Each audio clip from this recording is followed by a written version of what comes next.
Alright guys, we have a quarantine build. We've got a Woodward Fab Bead roller that I've had a couple of months, but I need to make some body lines for my Buick. So we're going to build a stand to put this on so that we can see if we can make the body line on the trunk where it's rusted out and replace it. So I've got some scrap steel here in the garage, welder, so hopefully this shouldn't take too long and we'll get it knocked out, see how it goes. So what we have here in the garage was just some 2x2 square tubing. I believe it's quarter wall. It's left over from a trailer that we built, I don't know, a couple of years ago. So I think it'll be overkill for what we need it for, but it's going to work. I believe what I'm going to end up doing is have 3 legs and then just a post coming up. So I'm thinking I want it 24 inches to the side and then 16 inches out, and that'll make it stable enough to roll the beads and do things like that. So let me get this all cut up and we'll fit it together. All right, for cutting, we ended up with an Evolution Rage 2. I guess it's not really a cold saw, but it's not a abrasive chop saw like your DeWalt's and things like that. It's got a tooth blade on it, and it works a whole lot better than just your abrasive chop saw. It's quicker, it's a cleaner cut, and the blades don't walk like they do with an abrasive saw. So let me get this set up and we'll get it cut. One word of advice when using these, hearing protection. These are 3M work tunes. They are Bluetooth, so you can connect them to your phone, play music and things like that while you're grinding, cutting, anything like that. I've had to use a DA sander on my car quite a bit, so I'll throw these on, throw some music on, and just go to work. And they drowned out a lot of the loud noises and things like that. So, you know, protect your hearing. Get you a set of these. They're 50, 60 bucks at Home Depot, Lowe's. They all sell them. It's worth the investment. I've really enjoyed them.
Alright, you can see that we've cut the back piece.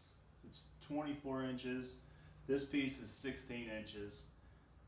The bead roller midway point was 12 inches, so it's overall 24 inches long. So I gave it a little bit more towards the front because that's where you're going to have all the weight from the sheet metal running it through the rollers and whatnot. You can see that I've already cleaned some of the scale and rust and stuff off of these 2 pieces of tubing, so that way I can get a good weld and it'll be easy to mark.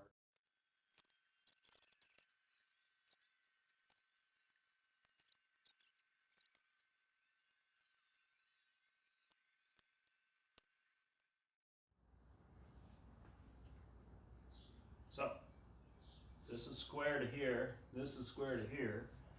So I'm going to set up the welder, I'm going to get it tacked in a couple of places, and then we're going to go about getting it at least welded on the sides and possibly the top.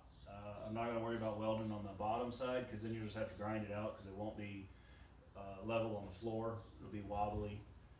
So let me get that all set up. All right, so we're set up here. We're square. I'm just gonna go ahead and put a couple of tacks across the top and a couple of down the side, and then I'm just gonna weld it out. And then we can go ahead and add the upright, figure out how tall we want it, and how tall the bead roller is gonna be off the ground.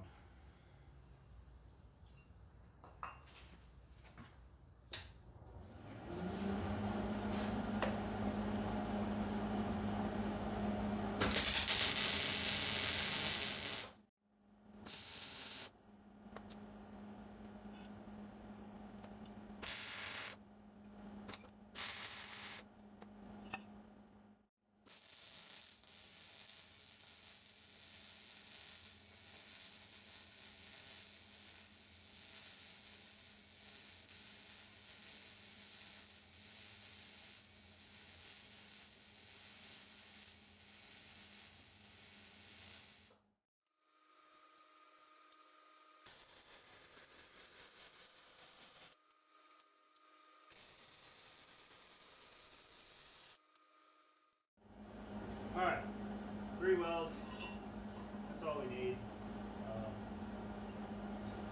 Now I can figure out how tall, it needs to be off the ground to get to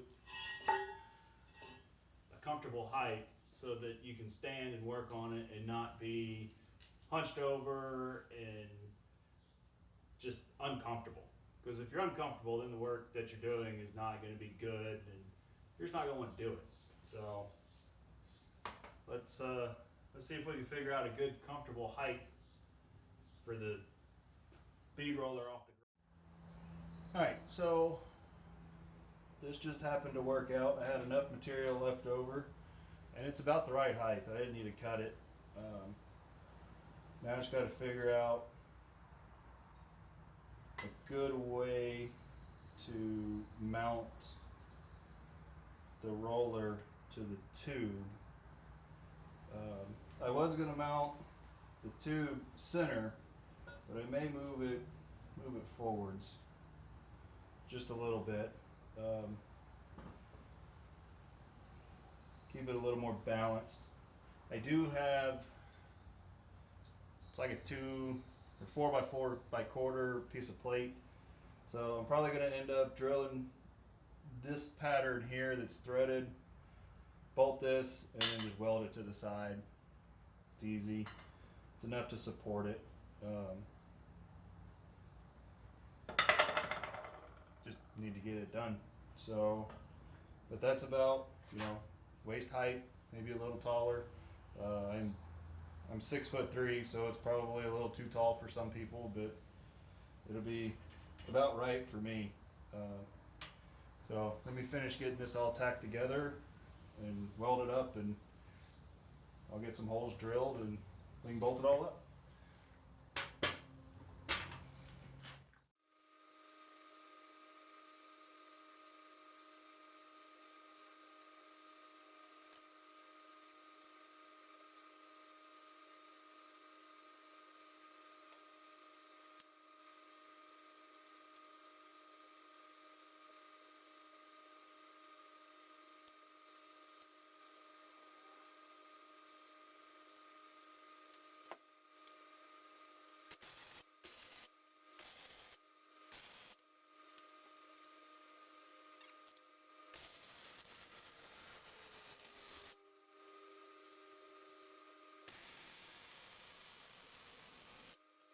Alright, so here's our little stand.